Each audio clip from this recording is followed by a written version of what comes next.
Hai semua, ketemu lagi dengan Baskoro di Slow Living ala-ala. Gimana kabar mudik kalian?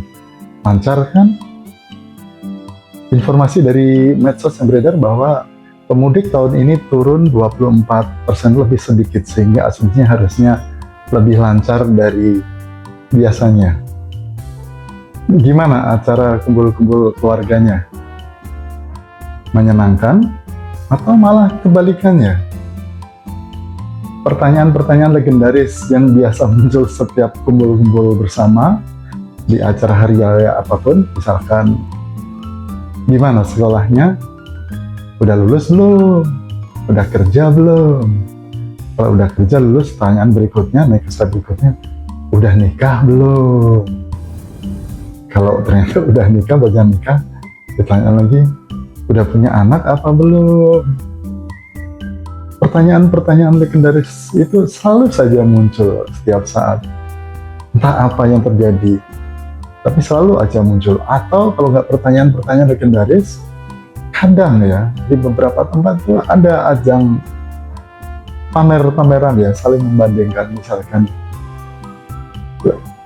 saya sekarang sudah punya mobil ini nih, saya sekarang tinggal di area ini, dan misalkan saya sekarang udah kerja di sini, kamu gimana gitu kan ya. Itu pertanyaan-pertanyaan yang sifatnya membandingkan, dan itu sudah lazim terjadi. Jadi bisa jadi kita punya respon yang macam-macam. Mungkin bagi yang merasa sukses ya di antara saudara-saudaranya, dia akan dengan santai saja menjelaskan. Tapi bagaimana dengan kita yang mungkin belum sukses? Dengan kita yang mungkin masih merasa di bawah dengan yang lainnya? Tentu itu sebuah pertanyaan yang agak sulit untuk dijawab. Dihindari susah, tapi kenyataannya akan muncul. Belum lagi kalau kita lagi scrolling di medsos. Kita lihat teman kita sekarang sudah seperti apa, posisi mereka di mana, atau mereka sedang jalan-jalan kemana, tempat yang keren, atau ke luar negeri. Belum lagi kita lihat juga postingan orang-orang lain, kok keren banget ya, kok hidupnya kayaknya sempurna banget ya, bisa jalan-jalan, nginep di hotel mewah, ke luar negeri, pakai mobil yang keren, atau motor juga motor baru yang keren. Itu membuat kita mau nggak mau kadang-kala kan berpikir ya, jadinya kita akan membandingkan kan ya. Susah untuk kita hilangkan begitu saja. Padahal kan sebelumnya hidup kita baik-baik saja dengan apa yang kita punya, pekerjaan yang kita punya, tempat tinggal yang kita punya, mungkin sekolah kita, sekolah anak-anak kita, semuanya kayaknya baik-baik aja. Tapi begitu kita lihat teman-teman kita atau orang lain dengan pencapaian-pencapaian mereka, kok kita jadinya begini-begini aja, kok kita jadinya ngerasa ketinggalan. Mengapa itu bisa terjadi? Karena secara umum kita itu hidup di dunia yang komunal. Waktu kita kecil biasanya kita suka dibanding-bandingkan tentang prestasi di sekolah kita ranking berapa, kita dianggap hebat dan keren kalau kita itu ranking 1 atau paling nggak 3 besar. Kemudian kita ke bawah juga suka dibanding-bandingkan, misalkan itu anak ibu itu bisa, kenapa kamu nggak bisa, gitu kan? Pasti kamu malas ya. Padahal kita udah belajar mati-matian, gitu kan ya. Paling nggak sekemampuan kita sudah maksimal. Kemudian kita beranjak dewasa, kita kuliah di mana, dibandingin lagi, gitu kan ya. Dia di negeri yang hebat, dia di swasta yang keren. Sementara kita mungkin porsinya ada yang nggak kuliah, ada kuliah di tempat yang biasa aja. Belum lagi kalau udah kerja, bandingin lagi, gitu kan ya. Yang kerja di tempat mentereng dengan karir yang keren, dia menanjaknya cepat, itu pasti akan bangga, gitu kan, dengan yang punya. Kemudian yang biasa-biasa gimana? Pusing kan? Jadi nggak pede kan? Jadi minder kan? Apalagi kalau kita ketemu reuni itu ajang apa sih? Ajang berbagi kabar, ajang saling dukung, atau sebenarnya ajang pamer? pencapaian masing-masing. Membanding-bandingkan itu ya boleh-boleh saja, asal dilakukan dengan cara yang sehat, jangan yang tidak sehat. Cara yang tidak sehat adalah misalkan kita membandingkan dengan orang lain. Kita punya atribut yang berbeda dengan orang lain, kita punya privilege yang berbeda dengan orang lain. Kemudian kita bandingkan dengan mereka.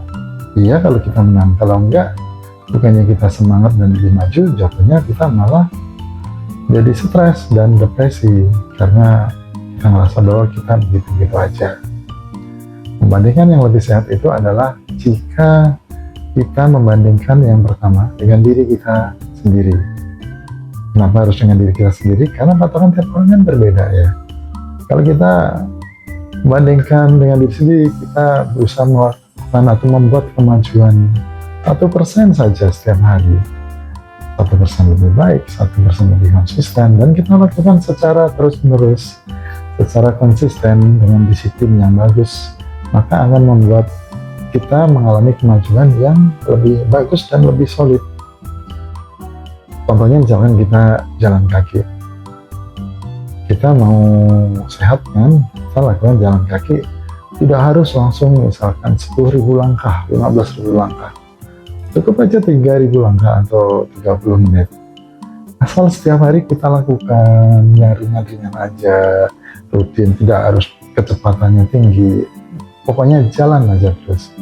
Lama-lama itu akan menjadi habit yang baik, lama-lama sadar atau tidak sadar akan menjadi kebiasaan yang baik, dan impact-nya ke kita, tubuh kita jadi lebih sehat, hormon bahagia kita naik, sehingga tingkat stres kita akan menurun, kita bisa tidur lebih nyenyak, kalau dicek kesehatan kita lebih nyenyak, mungkin yang punya tekanan darah tinggi tensinya akan turun, dan sebagainya, dan sebagainya. Kita harus ingat bahwa hidup itu adalah perjalanan. Hidup itu bukan balapan di sirkuit yang setiap orang punya alat balap, misalkan motor atau mobil yang sama, setiap orang punya tim support yang sama, kemudian dia mencapai target yang sama, mencapai finish menjadi juara satu. Sementara di kehidupan kita tidak seperti itu. Coba kita bayangkan hidup kita itu seperti di jalan. Ada yang jalan kaki, ada yang naik sepeda, ada yang naik motor, mobil, naik bus, kereta, maupun naik truk. Apakah mereka yang paling cepat itu yang paling bagus? Oh, tentu tidak, karena tiap orang tujuannya beda-beda. Yang jalan kaki mungkin tujuannya hanya mau pergi ke warung di depan, dia beli barang di situ, belanjaan di situ. Sementara yang naik sepeda mungkin dia mau olahraga. Yang naik motor mau pergi ke kantor atau mau nganterin ojek gitu kan ya, kliennya mau diantarkan. Yang naik bis, naik kereta dan lain-lain juga sama, mungkin dia punya tujuan yang sama. Misalkan truk tujuannya apakah nganter dirinya sendiri? Tidak, dia nganter barang dari yang dia pick up barangnya sampai diantar ke tujuan dengan aman dan selamat. Sehingga setiap orang itu pada prinsipnya kan berbeda. Begitulah hidup. Jadi kita tidak harus kebut-kebutan untuk menjadi yang tercepat, karena ya tujuan masing-masing itu berbeda. Tujuan saya dengan Anda, bahkan tujuan saya dengan saudara saya aja berbeda.